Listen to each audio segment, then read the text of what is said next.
Sometimes a tragedy is not just a moment, it is a chain of decisions, mechanical forces, and split seconds that collide in a way no one can ever reverse.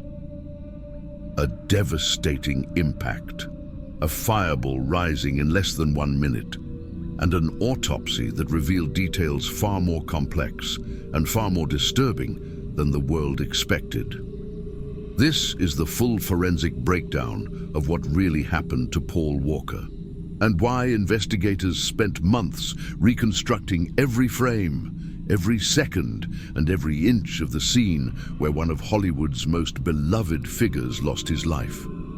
Before he became the face of the Fast and the Furious, Paul Walker was a humanitarian, a father, and a man whose real passions lived far beyond the screen. On November 30th, 2013, during a charity fundraiser meant to help disaster victims, everything changed.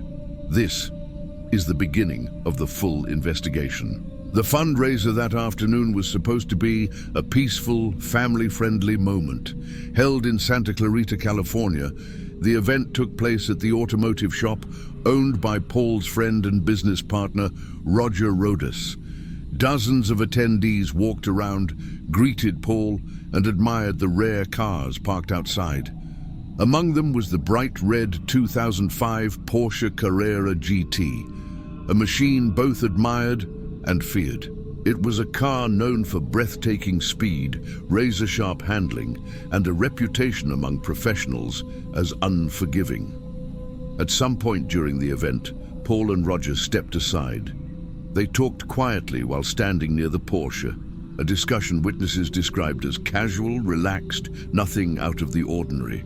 Then came the moment that would change everything. A witness later said, "Paul wanted to go for a ride in the car. That was the last time we saw them. Paul sat in the passenger seat. Roger Rodas, a highly experienced driver, slid into the driver's seat. There was no sense of danger, no argument, no rush. It was just a short drive, something both men had done countless times. What no one knew was that the next 12 minutes would become the subject of 2 separate investigations, an autopsy, and years of unanswered questions. According to the Los Angeles County Sheriff's Department and the California Highway Patrol, the Porsche traveled southbound on Hercules Street, a road with gentle curves and a posted speed limit far below what the car would reach. Investigators later determined the Porsche was traveling somewhere between 80 and 93 miles per hour. Another independent assessment placed the estimated speed at 100 miles per hour. For a vehicle like the Carrera GT, that speed is not unusual. But on a public street, with older tires and no electronic stability systems, it is dangerous. Here is the sequence reconstructed through skid marks, crash mapping, and forensic analysis. First, the Porsche lost traction. The rear end began to slide outward in what drivers call an oversteer event. Second, the car veered to the right, crossing out of its intended lane. Third, it mounted the sidewalk, a sign that the driver no longer had significant control. Fourth, the right side of the vehicle slammed into a light pole with tremendous force. Fifth, the impact continued into a nearby tree, compounding the damage. Sixth, the vehicle spun, rotating violently before coming to rest. And seventh, less than 1 minute after the initial impact, the fuel vapors inside the Porsche ignited. A witness filmed the rising smoke and sudden explosion. The fire spread rapidly, fueled by dry vegetation and the structure of the vehicle itself. The sequence lasted seconds. The consequences lasted forever. The Sheriff's Department and the CHP immediately launched a joint investigation. Given Paul's fame, public pressure escalated quickly. Speculation spread online, suggesting everything from street racing to mechanical failure. But investigators addressed each theory very clearly. No street race took place.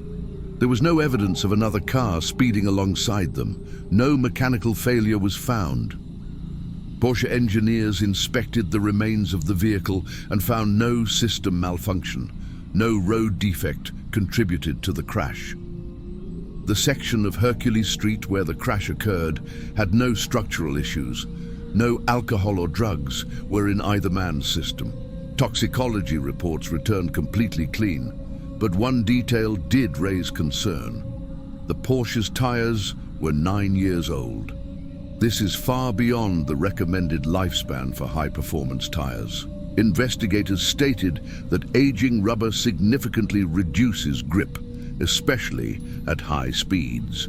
Still, every agency reached the same conclusion. Excessive speed was the primary cause of the crash. The crash was officially classified as auto versus fixed object, a clinical term that would later appear in both autopsies. This conclusion didn't silence speculation, but it did establish the legal facts. The 2005 Porsche Carrera GT has an almost mythological reputation in the automotive world. It is breathtaking on the track and ruthless on public roads. Professionals described it as unforgiving, technical, demanding absolute precision. The car lacks electronic stability control, a feature present even in many inexpensive modern cars. Without it, the driver must rely solely on mechanical instinct and experience. During the lawsuits that followed, Porsche stated, the vehicle involved in the crash had been abused and altered. It was misused and improperly maintained, and Paul Walker was a knowledgeable and sophisticated user. Porsche's stance was clear. The vehicle did not fail, the speed did. The Los Angeles County coroner determined that Roger Rodas died instantly. His official cause of death was multiple traumatic injuries. There was no significant evidence of burns or thermal damage contributing to his death. The initial impact alone caused fatal injuries. This distinction would become critical because Paul Walker's autopsy told a very different story. Paul Walker's autopsy revealed something no one wanted to believe. His official cause of death was combined effects of traumatic and thermal injuries. In other words, the impact caused devastating internal trauma. But the fire that ignited seconds later also played a direct role in his death. This detail alone implied the most painful possibility. Paul Walker may have survived the initial collision. When forensic examiners documented his injuries, they recorded fractures to the jaw, fractures to the collarbone, multiple fractures in both arms, severe head trauma, exposed cranial tissue, and extensive burns across nearly the entire body. His body was so heavily damaged that investigators could not determine hair color, eye color. He had to be identified using dental records, the only reliable method remaining. The findings were clinical, factual, and devastating. What investigators found next would reshape the timeline of the crash and raise one haunting question. How long was Paul Walker alive after the impact? In every major crash investigation, there is one question that investigators fear the most. Was the victim conscious? To answer that, forensic examiners reconstructed the exact timeline of the fire, second by second. According to surveillance footage, witness recordings, and emergency response data, the initial impact occurred at approximately 3:40 p.m. Smoke began rising within seconds. Visible flames appeared before the 1-minute mark. The vehicle was fully engulfed just moments later. This timeline was cross-referenced with Paul Walker's autopsy, which revealed something chilling. Thermal injuries were sustained while he was still alive. To determine this, examiners looked for signs of heat-induced tissue reactions, patterns that only appear if the heart is still pumping and the victim is still breathing. The presence of these markers led the coroner to conclude the decedent was alive for a brief period after the collision. In simpler terms, Paul Walker survived the crash itself. He did not die instantly. That single conclusion rewrote the narrative of the entire event. Paul's autopsy remains one of the most heavily discussed forensic documents in Hollywood history, not because of speculation, but because of the physical reality described inside it. Traumatic injuries. Examiners documented fractures of the jaw, fractures of the collarbone, fractures in the left arm, fractures in the right arm, multiple rib fractures, severe trauma to the cranial vault, exposed skull lacerations from the seatbelt harness. These injuries alone were extremely severe and in many cases life-threatening. Thermal injuries. But the autopsy also included a second category, full-thickness burns, charring of skin across nearly the entire body, evidence of heat exposure while circulation was still present, thermal damage to internal organs, inability to identify hair or eye color due to burn severity. The combination of trauma and thermal injury is what ultimately led to the official ruling. Combined effects of traumatic and thermal injuries. In other words, both events killed him, the crash and the fire that followed. Identification. Because of the extreme damage, Paul Walker was identified only through dental records, the most reliable method left. This was confirmed twice, in the coroner's report and in the investigative summary. The forensic picture was heartbreaking, but it was factual, and it allowed investigators to reconstruct the final moments with clarity, not rumor. Understanding why the fire started so fast became a critical part of the investigation. The 2005 Porsche Carrera GT is built with materials designed for extreme performance. Lightweight carbon fiber reinforced polymers, a magnesium center console, high-flow fuel delivery components, exposed structural elements designed for rigidity, not fire resistance. When the car struck the pole and tree, the chassis absorbed massive energy. Fuel vapors, not liquid fuel but vapors, pressurized inside the system. A single spark was enough. Once ignited, the carbon fiber bodywork burned at extraordinary temperatures. The materials do not simply melt, they disintegrate. This was not a gasoline explosion. It was a structural fuel vapor flash fire, followed by sustained combustion. The forensic team concluded the fire was fast, the fire was intense, the fire was inescapable. And tragically, it ignited before rescue could arrive. In the months after the crash, public pressure intensified. Fans demanded explanations. Automotive experts debated safety. Legal teams prepared their arguments. 2 major lawsuits were filed. Christine Rodas, widow of Roger Rodas. She claimed the car lacked adequate safety features. The suspension failed. Porsche was negligent in designing the vehicle. Porsche countered that the car had been abused and altered. Maintenance was insufficient. No mechanical defect contributed to the crash.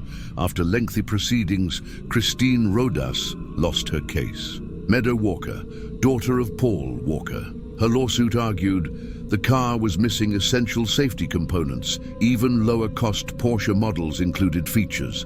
The Carrera GT did not. Additional systems could have prevented the fatal outcome. Porsche again denied fault and stated the vehicle was improperly maintained. The driver and passenger were aware of its high-performance risks. In 2017, Meadow reached an undisclosed settlement with Porsche.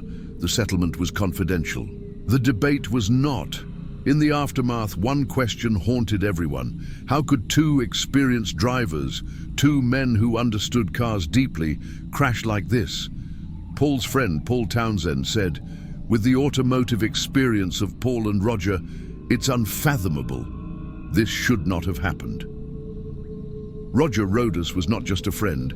He was a professional driver, a financial advisor, and a precise, calculated person behind the wheel. Paul Walker had been around cars his entire life. He trained, he studied, he respected them. This made the tragedy even harder to understand, and even harder to accept.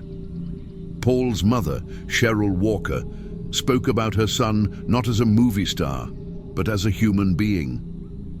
People think he was just a movie star who died in a car accident, but there was so much more to him. Her words were later echoed in the documentary I Am Paul Walker, where family and friends described the man behind the roles: a father, a philanthropist, a quiet and humble person whose legacy had little to do with Hollywood fame. To understand why his loss was so deeply felt, investigators and fans revisited the path that brought him to that moment in Santa Clarita.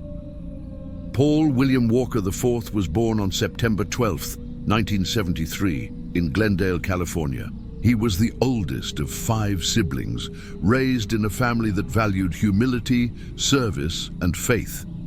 He began acting at a young age, debuting in 1984 on Highway to Heaven, starring in his first film, Monster in the Closet, in 1986. Throughout the late 1990s, his career strengthened through roles in Varsity Blues, She's All That Joyride. But everything changed in 2001 when he portrayed Brian O'Connor in The Fast and the Furious. The role transformed him into a global phenomenon. Yet Paul remained grounded. He pursued marine biology. He founded Reach Out Worldwide. He spent time with his daughter Meadow, who was 15 years old at the time of his passing. His final film, Furious 7, released in 2015, included tributes that millions of fans still remember today. His legacy was not just cinematic, it was humanitarian. After months of reconstruction, analysis, and autopsy review, the official findings of the crash were finalized. Paul Walker was the passenger. Roger Rodas was the driver. The vehicle traveled at dangerously high speed. The tires were 9 years old, significantly reducing grip. There were no drugs or alcohol in either man's system. There were no mechanical failures. The Porsche struck a light pole, then a tree, before spinning. A fire ignited in less than 1 minute. Roger Rodas died on impact. Paul Walker died from traumatic and thermal injuries, meaning he likely lived for a brief but painful moment after the collision. His body was identified through dental records. The case was closed. The questions were not. Paul Walker's death ignited discussions about high-performance vehicle safety, tire aging, and public road speed discipline. Conversations that continue today, more than a decade after the crash. In the end, the investigation gave us facts, but it did not ease the loss. Paul Walker was more than a headline, more than a franchise, more than a tragic moment on Hercules Street. He was a father, a friend, a humanitarian, and a man whose impact reached far beyond the roles he played. The crash investigation revealed the physics, the autopsy revealed the truth, and the world revealed how deeply one life can affect millions. Paul Walker's story does not end at the crash site. It continues in the lives he touched, the people he helped, and the legacy he left behind. If you made it this far, thank you for staying with me through the full investigation. If you want more documentaries told with honesty, depth, and respect, remember to subscribe. Your support helps keep these stories alive, and every comment you leave becomes part of the discussion that follows. So tell me, what should we uncover next? I'll be here, and I'll see you in the next investigation.